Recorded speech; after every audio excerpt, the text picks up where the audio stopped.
So here at the studio, we have some people who aren't engineers. We do have many artists who frequent the studio. One such artist is a gentleman who I first met back at the last studio that I was working at, Studio 18. This man came in there randomly one day and wanted to see what it was all about. And since then, we just can't get rid of him. So I'd like to introduce you all to my friend, Drex Carter. I got it.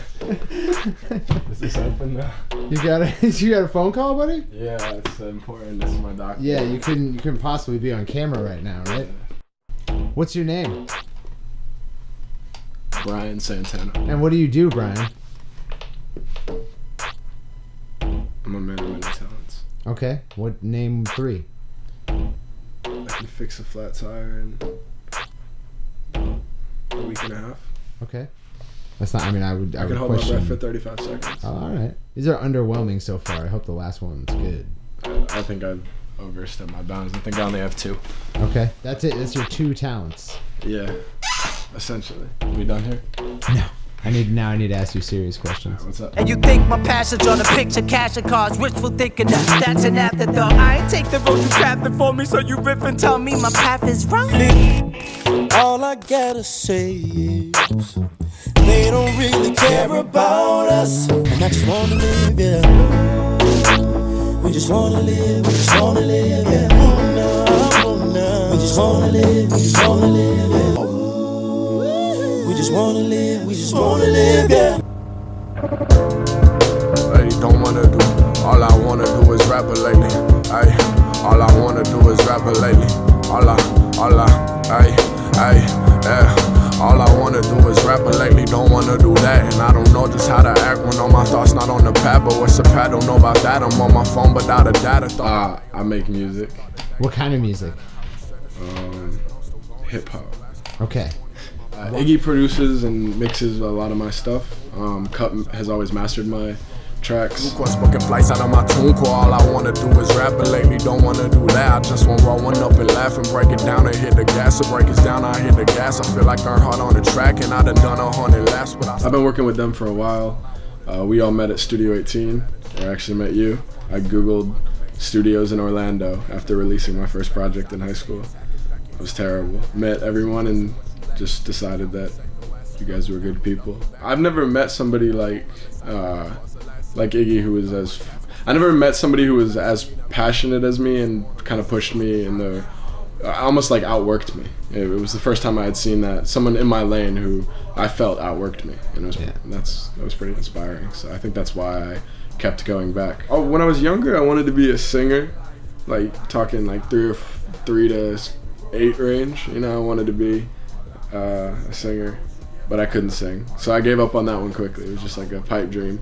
And then I always enjoyed like writing. And then in school I remember like having to do like a bunch of writing assignments one year, and like a bunch of random shit. And like I remember like my teacher was mad cool. She made it like competitive almost, and I've always been competitive. And then around that same time is right when I started listening to like hip hop heavily too, and I realized like, oh, I'm good at this, you know, like. Yeah. Think about it, they don't think I'm trying to rip my vocal cords until I'm leaking out, and all I wanted was to see my brother proud and turn an interview into 100,000. It's a long. So it was cool, and then that kind of turned into, okay, I want to do this full time.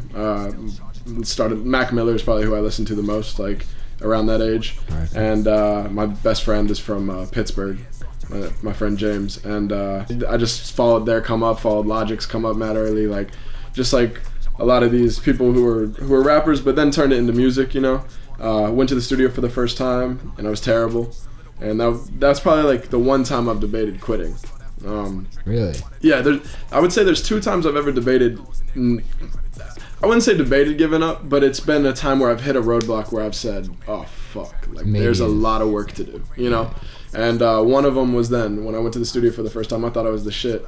And I was terrible, you know, and like Studio 18. No, I actually went to Real Feel. That was the first studio I went to. Wow. Yeah, I doubt they even know that, but yeah. I went to Real Feel as a walk-in. Me and my friend James were both rapping at the time. Split a session, you know, like it was like my life savings at the time. I was mad young, and we walked in there. I thought I was gonna be famous the next day, type shit. And I heard my voice on the shit, and I just had that, you know, fuck, you know. that realization of there's a difference. Everybody, I'm of the opinion anybody can rap. Anybody can put words and tell their feelings and how they feel, or put a beat. You know, some people are going to be better than others, but it takes a certain type of person, I think, to really turn that into making music. The advice they gave me was, they said, look, I can tell you take this really seriously, otherwise you wouldn't be here, you know, spending your own money on it by yourselves. You know, if this is something you really want to pursue, go out, get a mic and an interface, and just practice. And I at first I was pissed. I was like, who the fuck do these people, you know, I think they are telling me I'm not good and shit. In my head I know they're right, you know, but it was, you know, this discouraging moment. It's hard to hear, yeah. Yeah, exactly. But then, you know, I'd say not even a week later, I went out and got some studio equipment at Guitar Center. I'm of the opinion you can do anything you want in life if you just put your head down and work at it. Yeah. The first time I ever performed, there was this contest in Orlando. And it was like a battle, but instead of like freestyling or rap battle, you just played your song, and then somebody else played their song, and then the crowd decided who moved on.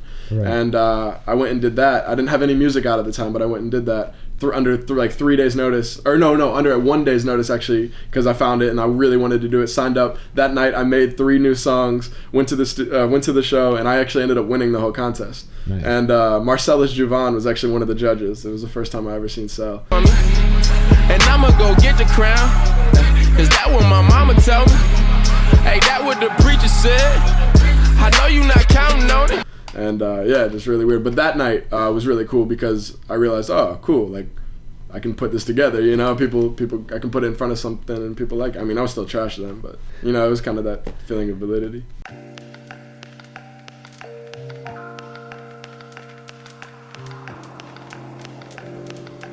So See You Soon is a group. It's a collective of 9 of us here: Iggy, Kenny, me, Maddie, Josh, Denny, all them. The 9 of us.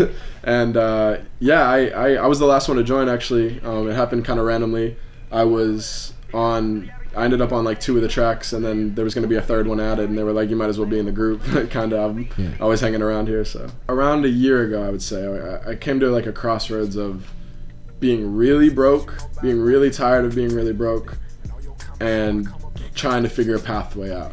I was listening to like a lot of podcasts and stuff that just talked about, oh, you know, you got to be in it for the long haul, this and that, and I figured out that I need to see what the end goal is, you know, and work backwards, because even in my music, I always work backwards. So my homie Via CJ, actually, I got to thank for the Spotify thing. Shout outs to the indie Via CJ. He kind of got in my ear about this thing called Spotify playlists, and you know, you could get your music to these independent curators, and they would, you know, get your music out there and whatnot. And it really spoke to me because it was real. It was organic. It was a way to organically grow your fan base. And that's what I've always wanted to do, because in all this, the goal to me at least is I just want to eat off making music. I want to make money. I don't care how much, as long as I can make a living off making music, that's the goal. And so to do that, I think all you need is a fan base.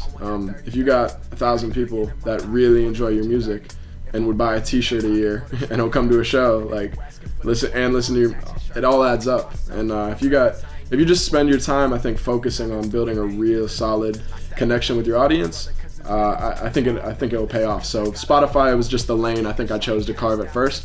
I looked at artists I look up to, and I just tried to see like, what are they doing that I'm not. So my idea was to release a song a week. That's impossible if you don't want to sacrifice quality and you don't have money behind you and you're trying to survive. But yeah, it was more just consistently putting out content. And even this year, like, I'm trying to amp it up even more. I'm trying to just double what I did last year, along with getting better at production and learning more. And I think as long as you're constantly learning, constantly growing, and constantly putting out content, it'll all work out. Spotify started out as not being very, you couldn't actively engage with your audience, which made it difficult. But I recognized early there was a gap in it was a supply and demand thing. There's a lot of people going on YouTube and SoundCloud, and those markets became oversaturated in my eyes. And I think I saw like a lane in Spotify where it's like, 1, your audience will take you more seriously, and 2, there's not a whole lot of people reaching out to independent curators. On Spotify at the time. Like, I could go up to somebody and I could have a conversation about Spotify playlists, and no one would know what I'm talking about. Nowadays, you know, it's a year later, people know what a Spotify playlist is. And so there's, you know, they gave you small windows to communicate with your audience. It was like, you know, 150 characters, and I would direct them all to my Instagram. So then they added pictures, they added links, and it got a lot easier to communicate with your audience. What I did with Spotify last year, I think, is what I'm going to try to do with my email listing this year.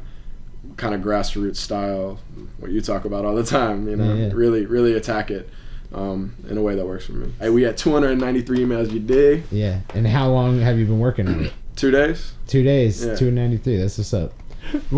Can people find you anywhere? It's at. Dude, shut the.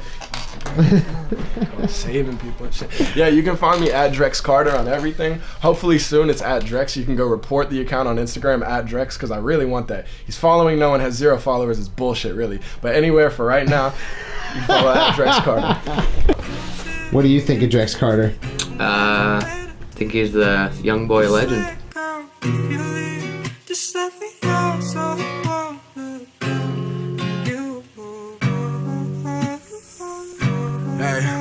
Yeah, this shit ain't happened by accident. Caught up my mom, hope she see that it's happening. Hope she can see why I bet on this rapping shit. Bitch, I done woke but ain't sleep on no mattresses.